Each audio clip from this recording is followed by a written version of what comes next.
Video कसा येते बघ दर राम कृष्ण पांडुरंग हरी वासुदेव हरी नारायण. तर आजचा व्हिडिओ टाकायला आपल्याला काहीच उशीर लागायचा नाही. माझं मत असं आहे की आपण नवनाथ ग्रंथाची समाप्ती केली. याचा व्हिडिओ तर तुम्ही बघितलाच असणार, आज पडलेला आहे काल आणि आज हा पडणारे व्हिडिओ. तर मला असं वाटतं मित्रांनो, काही गोष्टी खूप अवघड आहेत आणि त्या सोडवणं तुमची कामं नाही आहेत. त्याला खूप अभ्यासला असावा लागतो आणि अभ्यास असेल तरच ते युद्ध जिंकता येतं. बोगस काही चालत नाही. माझ्यासाठी साक्षात पांडुरंगाला अवतारच धारण करावा लागला. ही गोष्ट वास्तविक सत्य आहे, याला नाकारता येत नाही. आणि अण्णा आहे म्हणून मी आणि मी आहे म्हणून अण्णा, आमच्या ह्या अजनाथ्याचे प्रेमाचं पंढरपूर आहे. हे जे काही कमावलं हे रक्त पांडुरंगाचं बाबा. हे राजबाबा कसं गेलं आणि राजबाबा कुण कसं फिरलं, ही गोष्टच निराळी आहे. तेव्हा सगळे निर्णय मी माझे अण्णांकडूनच घेणार. मला दुसऱ्या देवांच्या पाया पडायची गरज नाही आणि मी माझ्या अण्णांचं रोज दर्शन मला मिळतं, हेच माझं भाग्य आहे. बाकी दुसरं काय मागू पांडुरंगाकडे. खुश आहे आपण, मग खुश व्हा. पण विषय असा आहे की गायवं आणि बायवं भेटल्यामुळं राजकारण महाग पडत चालले, वाढत चालले. त्या दुधाच्या बाजारभावाचा खेळ केला आहे. माझ्या राजसाहेबांना ओरडायला लावले तुम्ही मुंबईमधून आणि माझ्या छत्रपती उदयनराजांना तुम्ही शांत बसवले. हे असं घाणेरडं राजकारण करू नका. त्या गाईच्या दुधाचे बाजारभाव सुधारवा. जोपर्यंत पृथ्वी तोपर्यंत 40-60चे भाव साखरेवानी ठेवा त्या दुधाला, तरच त्या गाया त्या बाया ते पुरुष जगतील. आता उद्या मी माझ्या गाया घेऊन येणार आहे, त्याचाही एक सेपरेट व्हिडिओ बनवू. तोही व्हिडिओ तुम्ही बघा, संघर्ष बघा. ती गाणी गीतं कशासाठी राजसाहेबांचं जन्म. अरे राजसाहेब म्हणजेच शिवाजी महाराज मुंबईतून लढू राहिलेले आहेत. राजसाहेबांच्याच नावामध्ये रामनामाचं सारी म्हणून एवढे राम मला मिळाले आणि हे पांडुरंगाचं जन्म अवतार कार्य सक्सेस झालं. बोगस आहे का काही. 64 योगिनीची 1964चं मारुती मंदिराचं टायमिंग आहे, बोगस नाही. अर्जुनाचा अवतार सगळं डीपमध्ये तुम्हाला सांगणार मी. फक्त कसं आहे, शांतता घ्यावं लागेल. शांततेमागं सगळं काही. आणि माझं जे बोगस काम पाणी तुम्ही महादेवाला विकत दिले म्हणजे एवढे तर तुम्ही हुशार निघाली. माझे सगळे गुंठ्याला गुंठ्याचे हिशोब तुम्हाला द्यावा लागणार. तसं आम्ही पंढरनाथ अण्णा आम्ही मोक्ष मिळवणार नाही. लुटा पंढरी आणि त्या अभंगाप्रमाणे ही गडबड अशी करायची नाही. जिथं ज्या पोराला कृष्णाची चड्डी पाहिजे होती तिथंच त्याला गाडलेली, त्याची वाटणी तिथंच उडवली.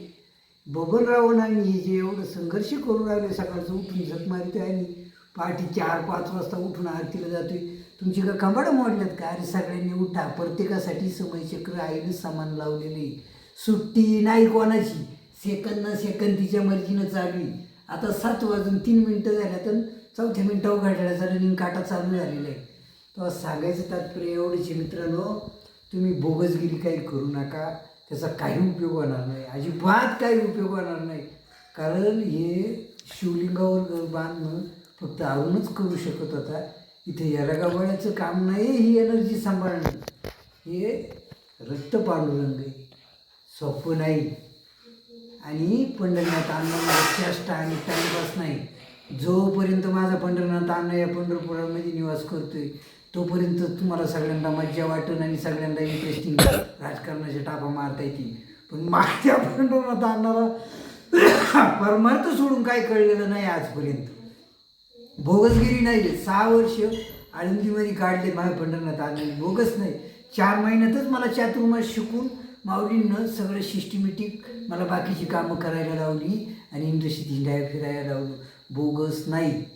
सगळी कामं सगळ्या प्रश्नांची उत्तरं देणार. पण हळूहळू मलाही लय बोर होतोय, मलाही जमत नाही, सोपं नाही एवढं.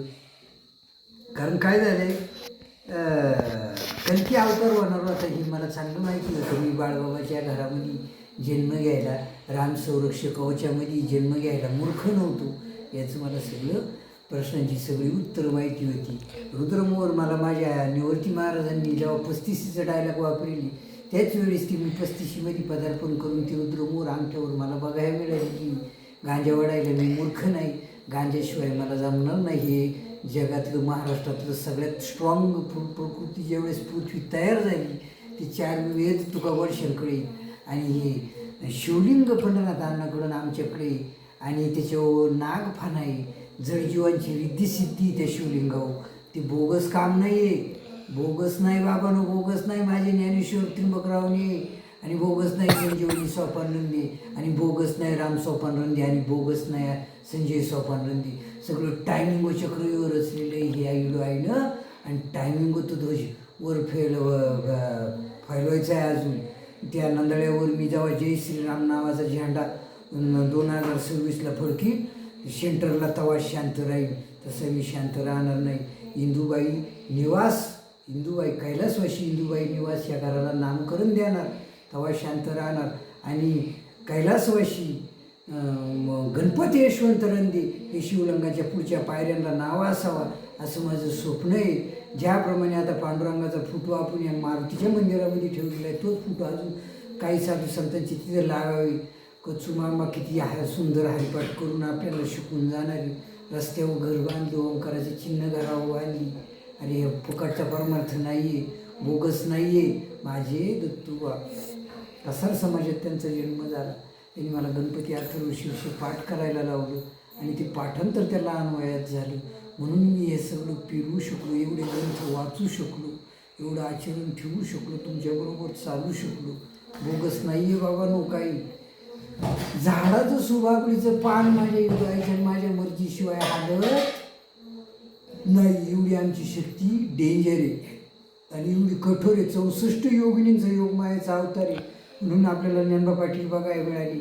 आणि पंढरीचा पांडुरंग तो आमका चेन, तो बुद्ध चेन, ते हे चेन ते करायची गरज नाही. असंख्य रूपात माझ्या पांडुरंगाने अवतार घेतलेली. ज्ञानेश्वरांच्या मंदिराच्या ह्या बाजूने साक्षात पांडुरंगाने चपला विकल्या. त्याचं दुकान त्यांनी तिथं सुरेश त्या दुकानावर आता मुलगा त्यांचा कार्यरत आहे. तिथं महिनाभर मला चपला विकावा लागलेली आहे. दगडी पुलापाशी तिकडून त्या लोक त्या धर्मशाळा आजही ती आहे. तिथं मला चिता पडलेली ती बघावं लागलेली. पहिला मुक्काम माझा सिद्धबेटात झाला, दुसरा मुक्काम गोपाळपुऱ्यात महिनाभराचा झाला. सिद्धबेटात महिनाभर मी जयराम महाराजांकडे राहिलो. मग कसं राहिलो काय ते सगळे संघर्ष तुम्हाला मी पुढं मी माझं चरित्र तयार करणार आहे. तसा मी बोलू शकत नाही. जय भोळे शंकराचा महाविष्णूचा माझ्या पाठीवर पूर्णपणे आशीर्वाद याची मला जाण होती. लहानपणापासून जन्माला आल्यापासून खात्री होती. म्हणून मी हे कार्य पूर्ण करू शकलो.